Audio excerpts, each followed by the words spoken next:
Muito bom, gente.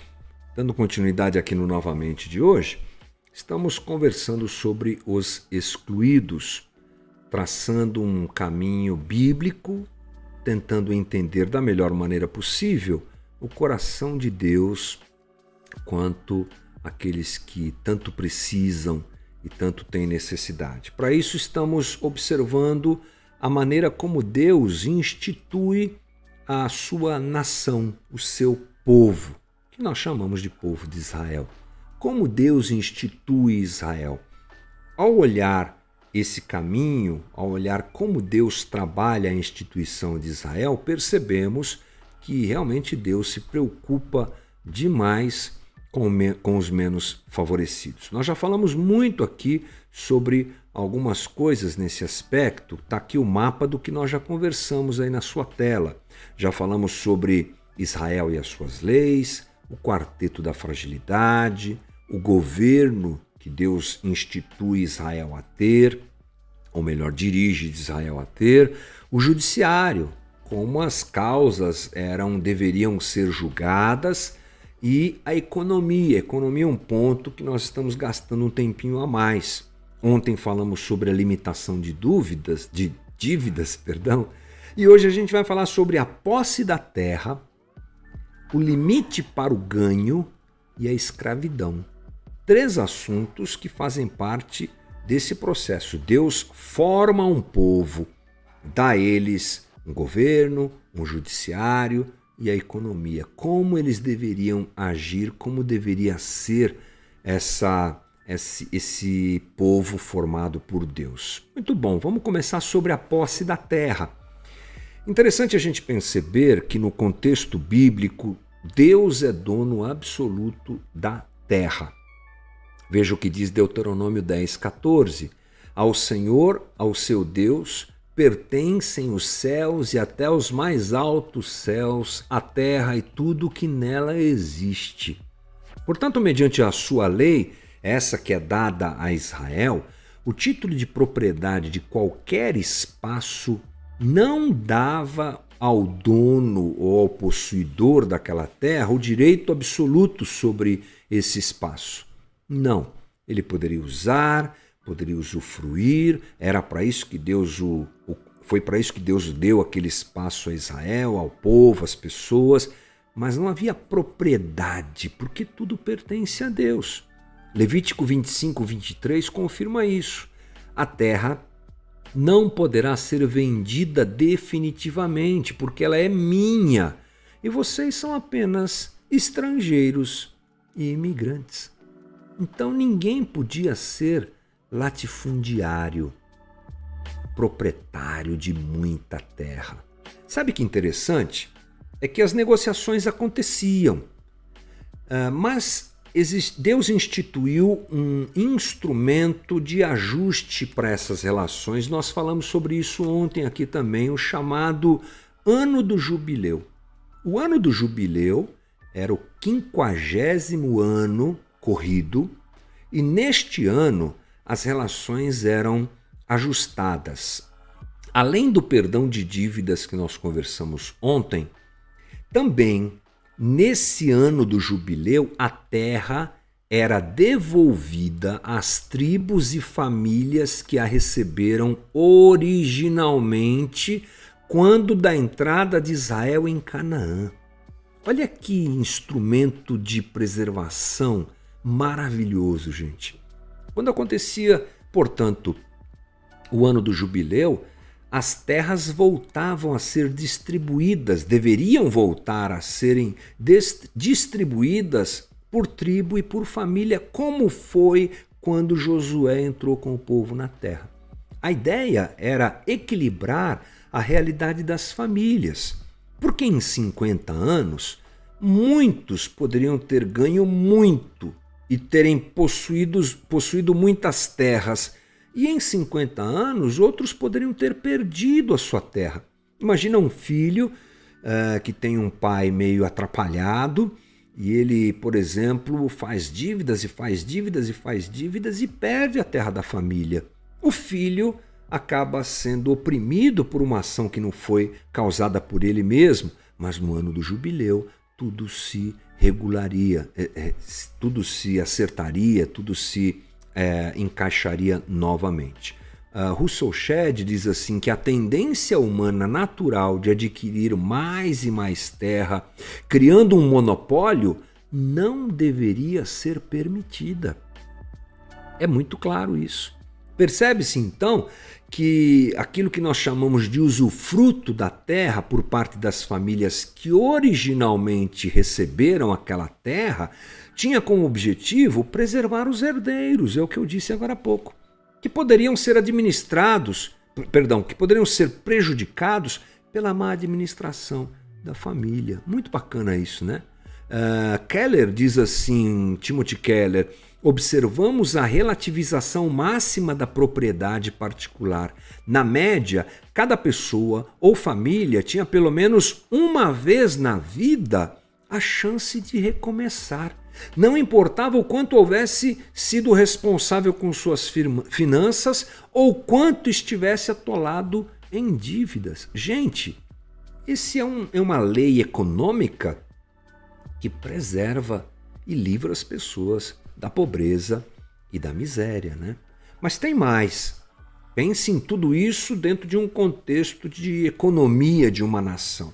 O quanto isso nos mostra o interesse de Deus pelos mais pobres. Mas tem mais, olha, vamos pensar sobre o limite de ganho, é verdade. Bom, nós vivemos numa sociedade capitalista moderna. Esse é o jeito que a gente vive aqui no Brasil. E a máxima dessa economia é lucrar, lucrar e lucrar. E é bem conhecido o desequilíbrio econômico que essa direção causa. Por quê? Porque para que se consiga o lucro, invariavelmente a vida é desvalorizada. Eu não preciso te dar exemplos a respeito disso, mas isso é muito claro. Homens exploram homens, porque o que importa é o ganho. Mas Deus, diante dessa formação de Israel, ele direciona o povo a limitar seus ganhos, como forma de proporcionar uma distribuição de renda aos menos favorecidos. O Timothy Keller, ele usa um termo que é esse que está na sua tela aí, que ele elaborou diante dessa realidade. Ele chama isso de lei da respingadura. Eu não gostei muito disso aqui porque deve ter sido traduzido do inglês, foi traduzido do inglês para o nosso português. É um termo meio estranho, mas ele se realmente confirma como um método divino para que você, participante do povo de Israel, não seja alguém ganancioso, e ele limita ganhos. Então veja que coisa interessante, quando uma colheita é feita, diz assim Levíticos 9, de 9 a 10. Quando fizerem a colheita da sua terra, não colham até as extremidades da lavoura, nem ajuntem as espigas caídas da sua colheita. Não passem 2 vezes pela sua vinha, nem apanhem as uvas que tiverem caído, deixem-nas para o necessitado e para o estrangeiro. Eu sou o Senhor, o Deus de vocês. Isso é incrível. Isso é incrível. Um agricultor, e naquela época era com certeza a prática mais usual, não deve ser ganancioso. Colha, passe uma vez só, deixe o resto para os mais necessitados. É um limite para o ganho, né? Você sabe muito bem que essa lei ela é aplicada dentro de Israel, dentro de uma história que nós conhecemos bem. De quem é? Ruth. Ruth, que junto com a sua sogra Noemi, depois de uma tragédia familiar, se dispõe a colher espigas no campo alheio e assim é salva da miséria que se abatia sobre a sua família. Olha só o que Ruth, a moabita, disse para Noemi, vou colher espigas no campo daquele que me permitir.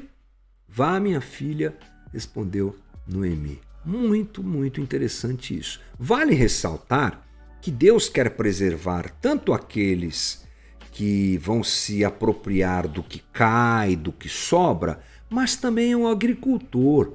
Talvez na tua cabeça já tenha vindo aquela ideia assim, mas e se esse pessoal exagerar? E se esse pessoal invadir as plantações? Olha só a lei do Senhor em Deuteronômio 23, 24. Se vocês entrarem na vinha do seu próximo, poderão comer as uvas que desejarem, mas nada poderão levar em sua cesta. Se entrarem na plantação de trigo do seu próximo, poderão apanhar espigas com as mãos, mas nunca usem foice para ceifar o trigo do seu próximo. Se havia uma lei de restrição de ganho para quem produzia, havia uma lei para que não houvesse abuso daquele que era beneficiado por essa lei. Deus é incrível, né, gente? Mas vamos a outro assunto também dentro do aspecto da economia. Escravidão. Sim, ela era possível, ela era uma situação vivida dentro de Israel. Eu não tive muito tempo para pesquisar como isso acontecia.